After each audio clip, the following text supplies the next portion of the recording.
بسم اللہ الرحمن الرحیم۔ ہمارا آج کا جو سوال ہے کہ وہ یہ ہے کہ محمد اعظم نام رکھنا کیسا ہے؟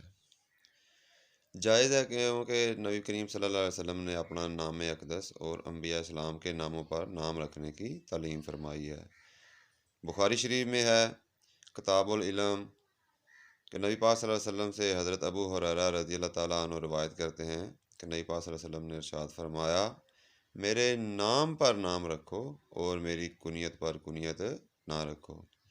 سنن نبی داؤد میں حضرت ابو وہاب جشمی سے مروی ہے کہ نبی کریم صلی اللہ علیہ وسلم نے ارشاد فرمایا، انبیاء کے ناموں پر نام رکھو۔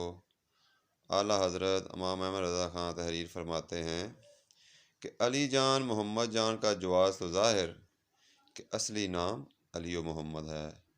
اور جان بنظر محبت زیادہ، اور احادیث سے ثابت کہ محبوبان خدا داد انبیاء اولیاء کے اسماء طیبہ پر نام رکھنا مستحب ہے،